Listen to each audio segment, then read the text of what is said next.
Login accepted.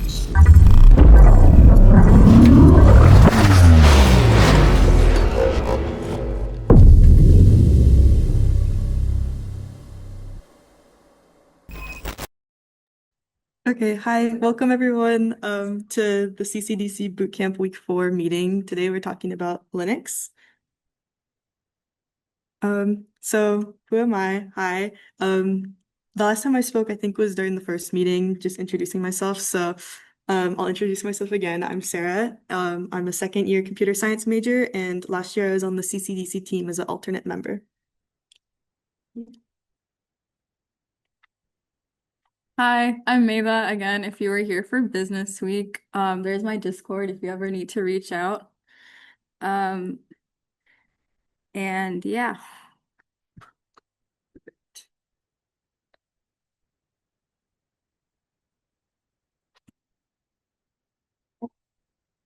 No, it's okay. So this week we're doing Securing Linux.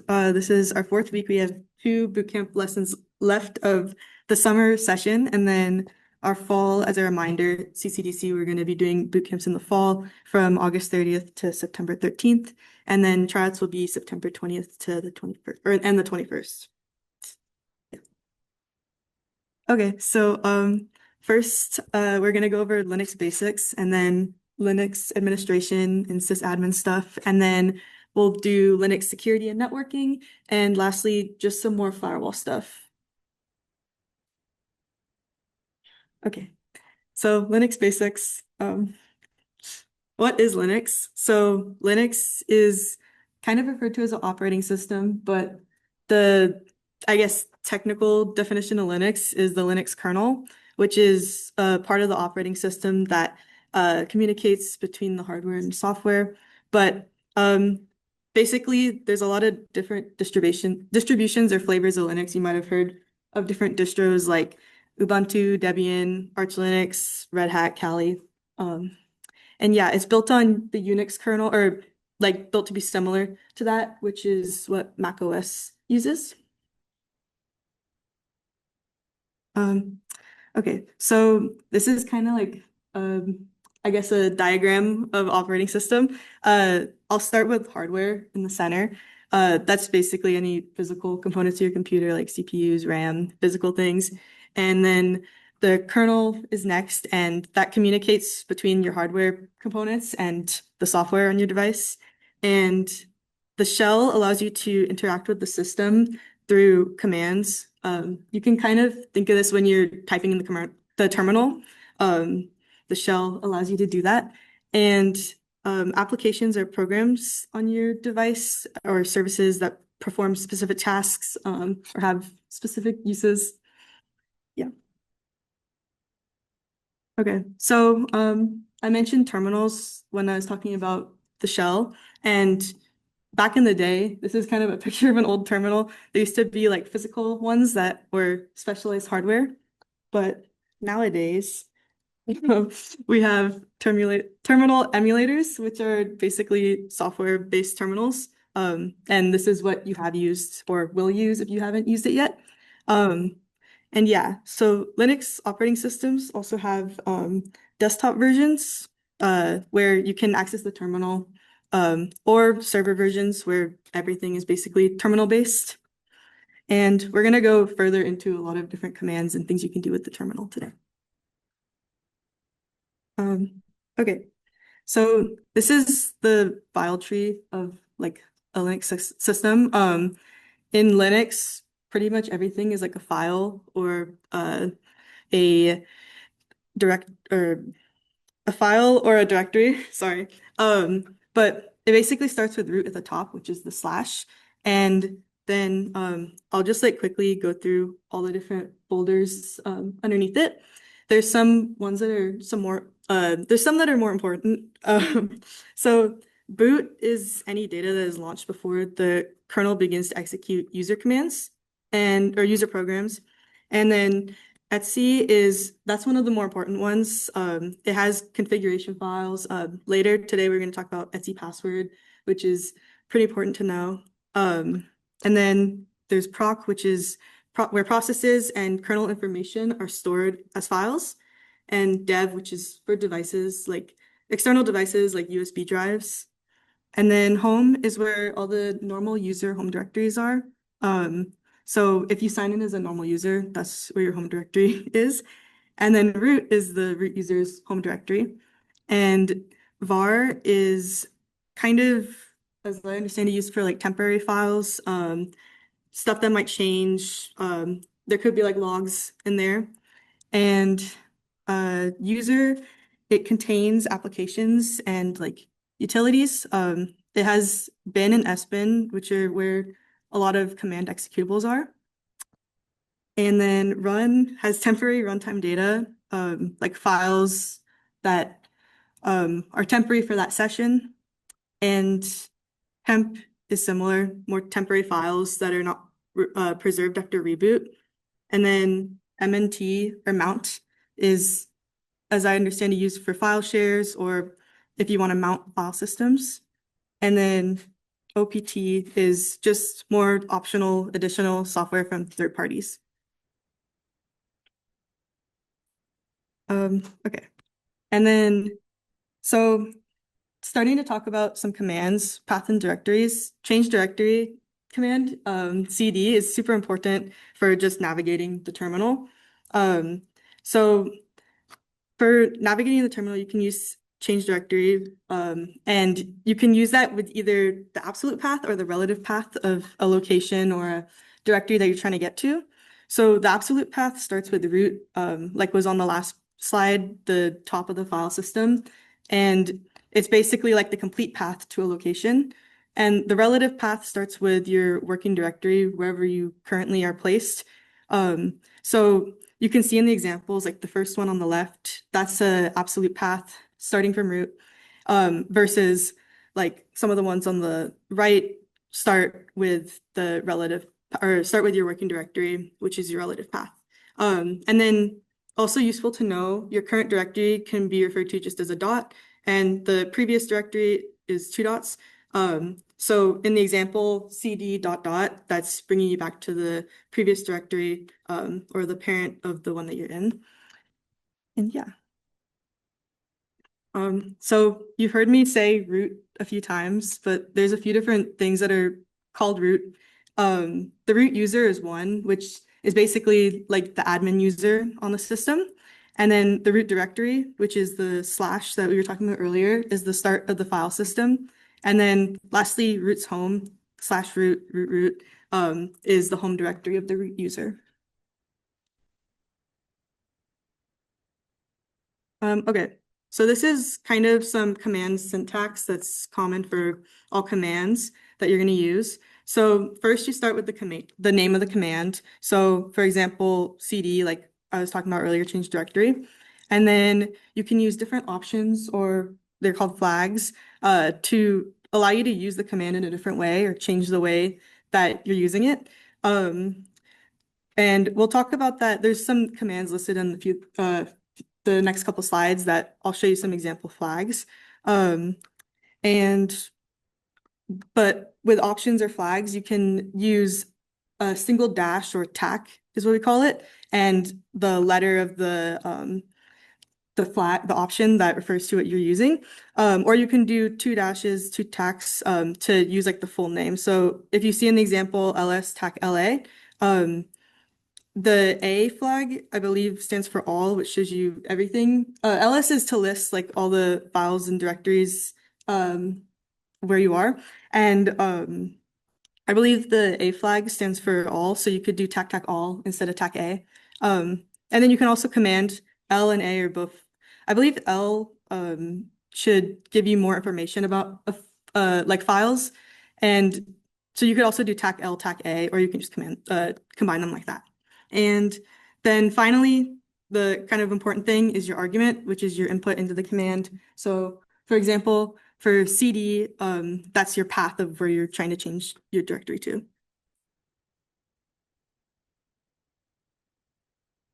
Okay, so viewing files. Okay, I was talking about this a little bit on the last slide. LS is for viewing files, or it's like list. And yeah, TAC L is a more detailed view. So it'll show you things like the file size or like file permissions, when it was last modified, things like that. And TAC A shows you all files and directories. So it'll show you like hidden files too. And then to create files, you can use the touch command and you can just do touch and the name of the file you're creating. Or you could use like a text editor and it should make you a new file with that name, like an empty blank file. But we'll talk about text editors later. Okay, and then just some more commands. This will be like helpful to look back on while you guys are doing the homework for the boot camps. But the first one is CP, which is copy, and the you use the source and the destination. So the source is the path of the file that you're trying to copy, and the destination is the path of where you would like that copy to go or be. And then move is similar, also has source and destination. That's MV. And then cat stands for concatenate, and that'll just show you the contents of a file. And you just use that cat and the file name. And remove is RM, and that will delete a file. You can see there's flags there too. So TACF force. Normally, I believe it will prompt you like to confirm that you'd like to delete a file. And TACR is recursive, so that's deleting directories and content like in directories, subdirectories. And then make directory, that's also another pretty self-explanatory one. You can create directories, and you can also use TACP to create like multiple directories at once with nested ones. And then, so the source. Yeah, yes, Alexander, the source is the path of the file that you would like to copy, and then the destination is where you would like that copy to go. Okay, so now to some Linux administration stuff.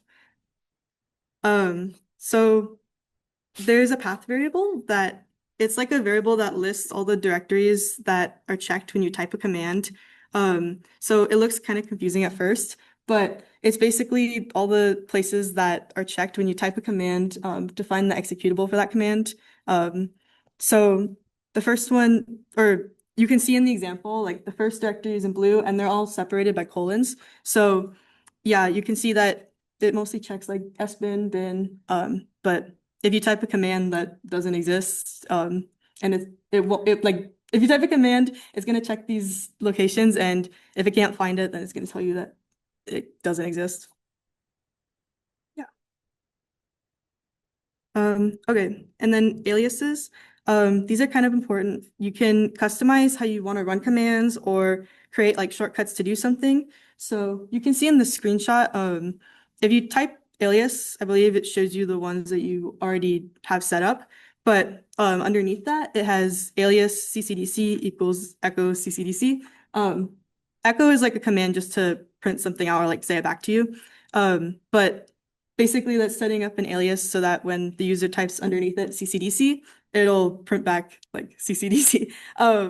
And so yeah, these are important. They can be used like, let's say, for example, when you're using ls, you always use like TAC-LA.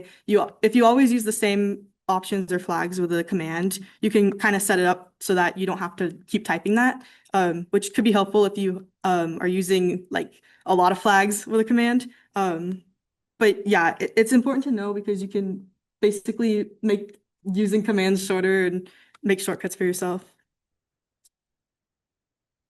Okay, and then now I'm going to talk about some stuff to do with strings. At first, I'll go over like text editors. So Nano is the pretty basic one. It's pretty much, it should be installed by default, but it's pretty simple. There's only like really one keybind you need to know, the Control X and Y to save and exit. But it's kind of like more comparable to like a notepad than Vim, which you might have heard of. Um, and you can switch. So Vim is kind of a more complex text editor, but it's important to know because there's a lot of ways you can customize it or like ways you can use it more efficiently.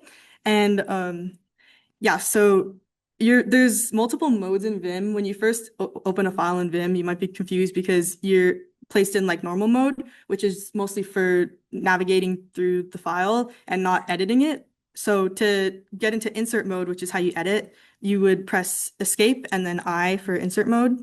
And there's some other modes, but like normal and insert are the main ones that you need to know, I'd say. And yeah, it's extremely customizable. You can add like plugins and make different settings for yourself. But there's a lot of keybinds and shortcuts and stuff that you have to learn to get started with it. But once you learn it, it's not too bad. Um, yeah, so the main thing you really need to know is that you can press escape to change modes. So when you open a file with Vim, the first thing you might want to do, if you're just looking to edit it, you might just want to press escape and I to get into insert mode. Yeah. Okay. And then Maida's gonna speak for a little bit.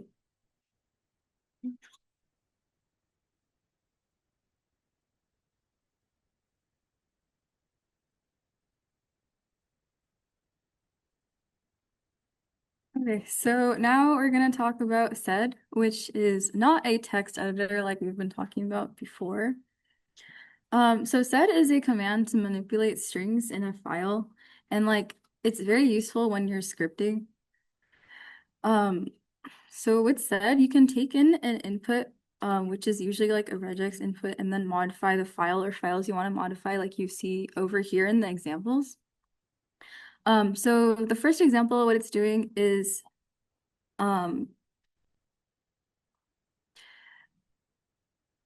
oh, sorry. So it does cat file first so that it will like output the contents of the file.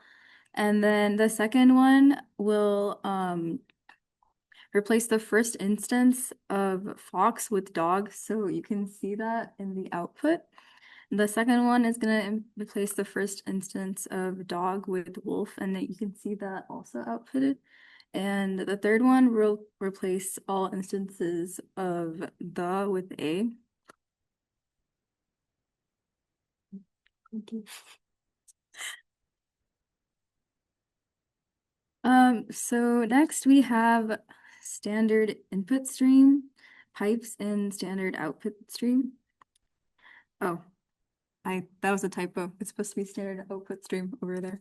But so for standard input stream, it takes in a string as input, and then the less than character is going to be the thing that redirects the input. So for example, for that one, the string in example 1.txt is going to be redirected into a cat command, and the cat command will output what is in the txt file. For standard output, it's kind of just like the opposite of the input one. It'll redirect the standard output into something else. So for this example, the echo will output hello from Texas, but that will be redirected into the example1.txt file. And then when we cat example1.txt, you can see that it is now in that file. Pipes will put the output of one command into another command. So for this one, it'll cat favorite things.txt, and then it puts it into sort, and sort will sort it from sort it in alphabetical order.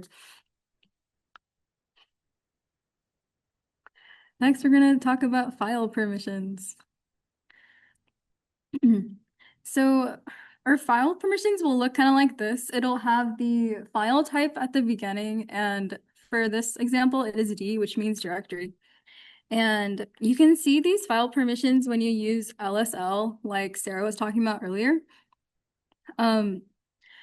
So you have three permission classes called user, group, and other. A user is just like a singular user. Group will be a collection of users, and other is everyone else. There are two ways to set file permissions. You can either use RWX like it's used here, or an octal system. So an octal system is a base 8 number system that goes from 0 to 7. And R stands for 4, W stands for 2, X stands for 1. So it'll be shown as kind of as like an addition of whatever file permissions there are. And that'll be like better explained by the next slide.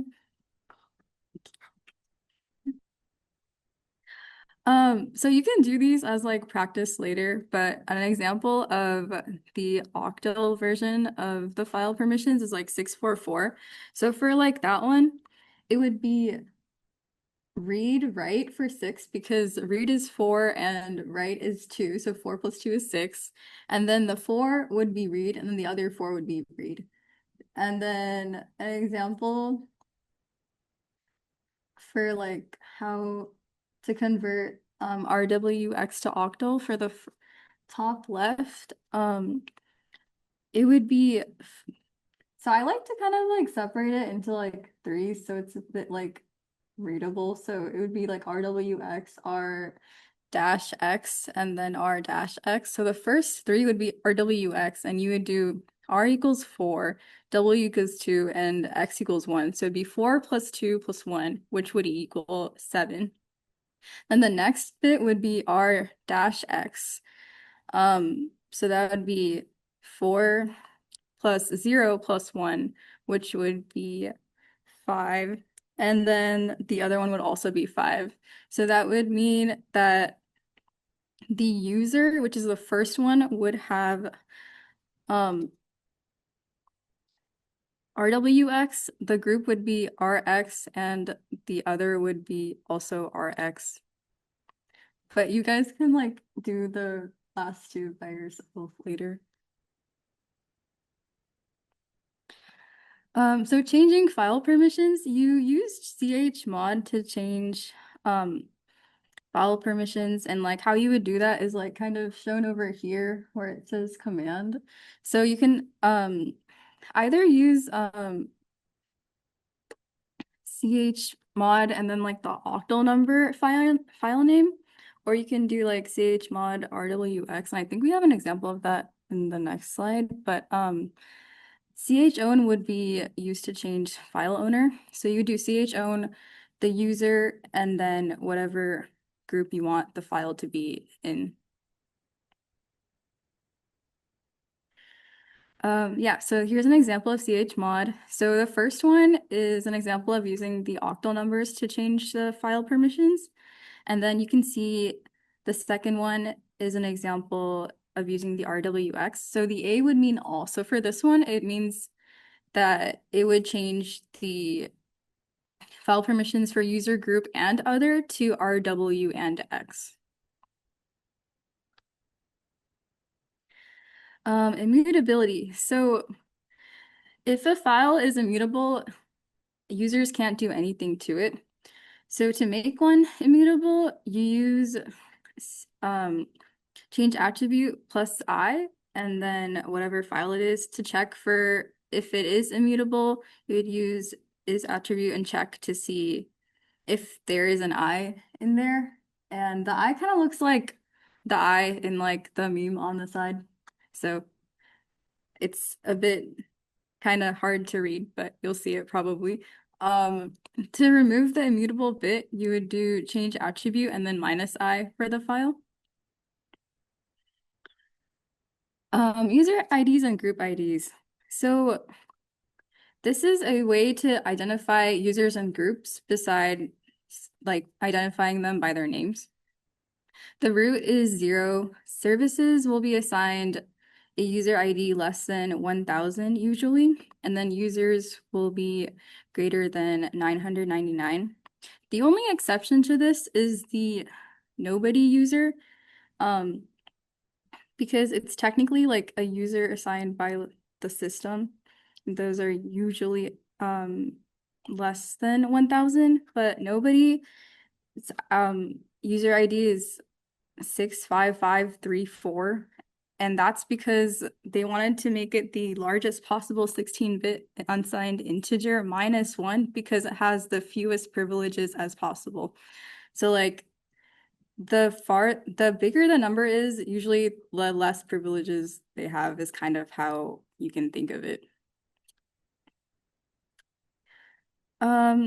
So switching to root or like switching users, um, use sudo mostly for temporary root privileges, and this is usually like the modern secure way of doing things.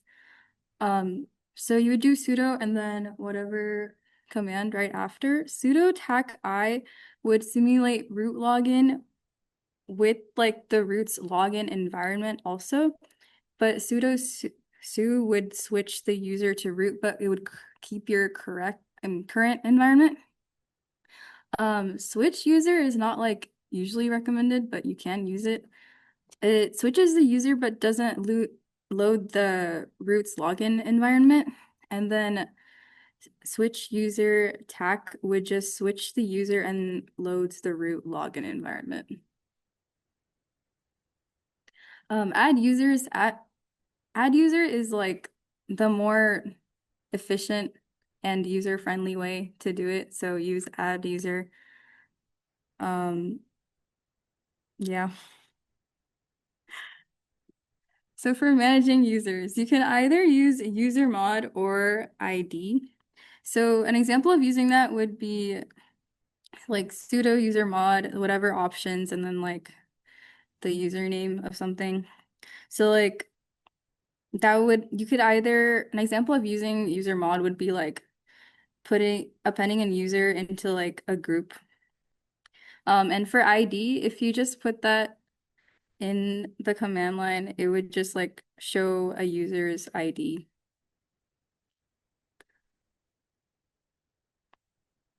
Password management. So there are two different ways we can do this. One is password, and the other one is change password. Change password can be used for automation. Um, and yeah, as you can see in like the echo example. Um, Also, like whenever you're typing in a password or like you're changing a password and you're typing it in, you're not gonna see it being displayed, but like just keep typing it in and then like press enter and hopefully it works, but if not, they're just gonna make you retype the password. Also for change password, when you're like done doing everything, finish with Control D and don't use Control C because that's gonna make um everything that you did be canceled. So processes are programs running on the computer. Use PS to list any processes. You can use kill to kill and then whatever, kill tac9 to kill the process by whatever ID after that. And then pgrep would find the process ID from the process name. Services are special types of processes and they run in the background and they're managed by the system. Um, to For these ones, use systemctl. It'll give you like all like most of like the information that you actually need, and like services is like less easy to use. And then the last one, like rc.d or init.d, is like the least user friendly, and like you might not know where exactly to run it. So use systemctl. Um, so there are different distros. The two main ones are Debian based or RHEL based. And here are like some examples of a bit of the differences between them. And then there's also like the other distros that you see over here. Yeah, so if you ever need help, one place you can go to, I mean, some places you can go to are like the man pages, the find and grep command. You can use the tac help parameter, less or more. If you're like looking at a file, or header tail and tmux. Um, so tmux is like a command that you can use to create more windows or window panes of a terminal. And you guys can read about it later. And here are some Linux tips and tricks, also to refer back to it when you need it later.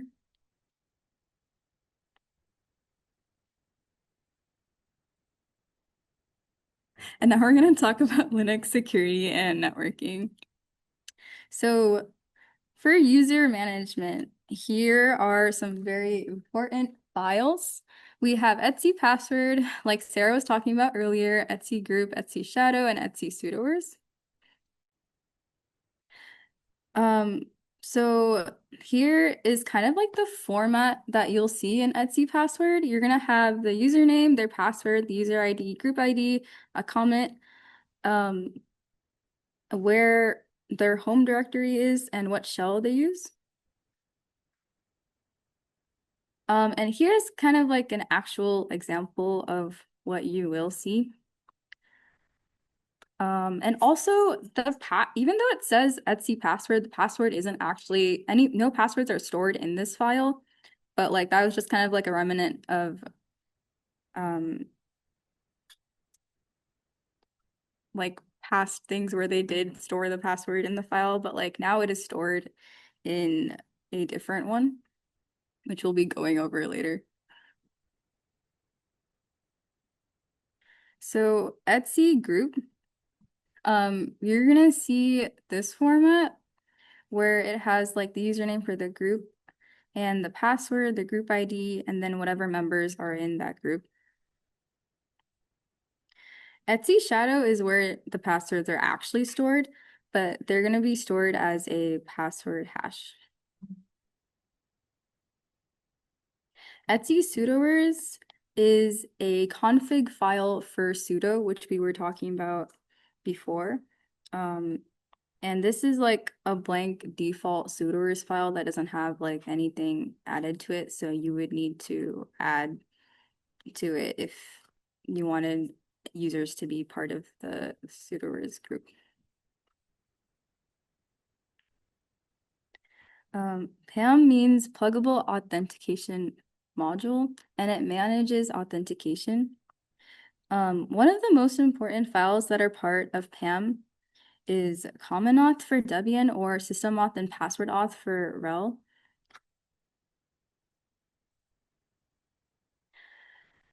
So here is an example of common auth. The pam_unix.so file handles standard password authentication, and you can see it in red at like the bottom right. So whenever you attempt to authenticate, if you get the right password, you succeed, and then pan deny.so on the next line will be ignored. But if you fail your password authentication, there is no setting for failure here, and it's going to default to ignoring you. And then it's just going to go to the next line that says pam deny.so, and your authentication gets denied. Something that you can do with this, like if you're a hacker, is modify the default rule over here that says default equals ignore to a 1, which would make it true. So like whether someone gets the password correct or not, they would be able to authenticate. So yeah, you can see how it's like, oh, sorry. Oh, you can see that it's changed to 1, like right there. Um, this you can watch later, and it's kind of like an example of being able to, oh, yeah, there's an example of them like typing in the wrong password, and then on the right they're changing the default equal to 1. So then now like whatever they password they like type in on the left, we'll just let them be authenticated. Yeah, and it's probably hard to see because the text is small, so you guys can look at that later and we give you guys the slides and it'll be on the video on YouTube. Yep. Yeah, now I will be passing it back to Sarah. Okay. So yeah, we're gonna basically finish off with some more Linux networking stuff. Uh, Very good. Okay. So Network Manager is basically a service that manages your network connections. Um, and there are other similar things like Systemd, Networkd, but that's the main thing you need to know is that it manages network connections and you should make sure that's running. And then speaking of network connections, so you can view your network connections using netstat or SS, and netstat might not be installed by default, so you could use SS. It works pretty similar.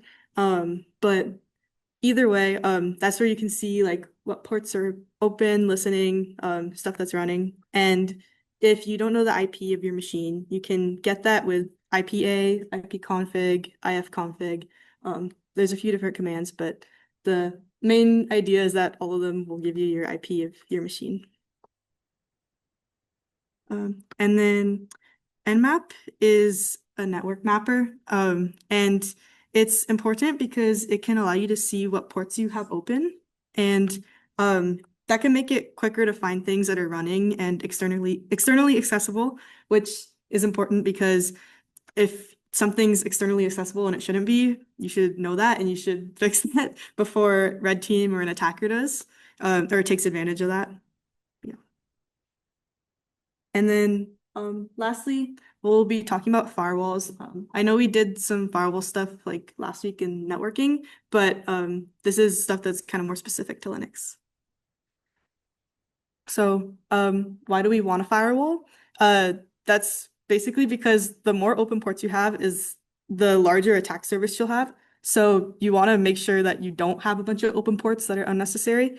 Um, Basically, by default, you should be following an implicit deny protocol, which means that like traffic should be blocked by default and only allowed by the exception that it's necessary. Basically, if you don't want like unnecessary traffic coming on your ports, that can make it easy for an attacker to take advantage of that. So you should set up your firewalls with an implicit deny principle. And IP tables is a Linux firewall tool. It can be powerful if you know how to use it, and it's pretty important to learn. Um, Basically, how it works is there's multiple chains, which are kind of just a list of different rules. And then the rules are followed from like top to bottom in order. And if nothing matches that, then it'll follow the default policy for that chain. Uh, and I'm gonna go a little bit more into that in the next slide. So the three main chains are input, output, and forward. Inputs for like incoming traffic and outputs for outgoing traffic. And forward is like traffic that's kind of going through your machine. It's not intended for you. Its destination is somewhere else, but going through you. I think that's more for like routers. And yeah, so you can set your default policy using tac policy or like tac capital P, and specify like which policy or which chain you're setting it for. And then it's either drop or accept. And yeah, you can clear your rules with IP tables tac F and list them with IP tables tac L. So here's just an example of, let's say you have like a web server running on port 80. And in this case, you only want traffic to be able to hit and go to that port and nothing else. So this first command, it specifies that you're talking about the input chain and TACP TCP. That part is specifying the protocol, which in this case, like for this example, would be TCP because port 80 HTTP, and that uses TCP. And then TAC-TAC-D port 80, it specifies the destination port of the traffic, or basically the port that the traffic will go to. And then at the end there, you're accepting the traffic on that port. And then, like I talked about with the implicit deny protocol for your firewalls, the next line in the slide basically shows any other incoming traffic you want to drop that, you want to deny that. And then IP tables is not stateful, so it's not really tracking what traffic is coming in and out. So if traffic is allowed in, it's not necessarily tracking that same traffic, that same related traffic is allowed out. So you can kind of get around that with a command similar to the third one on the slide, which will allow outgoing responsive connections that like connections that are already established or related to something that's allowed. And yeah, the last one is just showing otherwise, if the traffic does not match those rules, then you should drop it or deny it. And then this is another video. It's an example using IP tables. Yeah, same thing. It's going to be kind of small to see. So if you think it would be useful, I recommend you guys look at that when we post the slides or the video.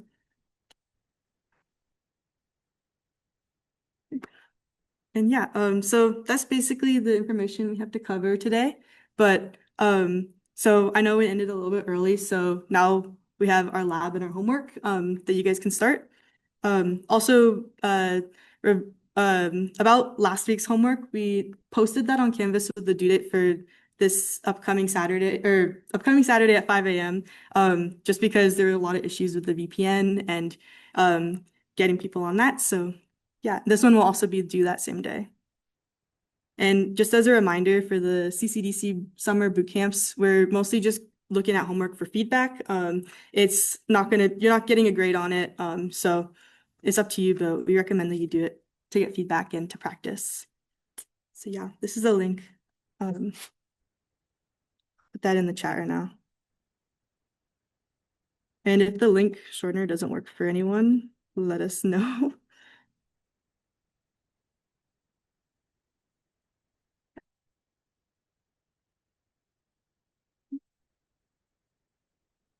But yeah, thank you for everyone for coming. And to those in person, thank you for coming in person. And if you guys have any questions, you can feel free to put them in the chat or message us on Discord, or unmute and let us know right now.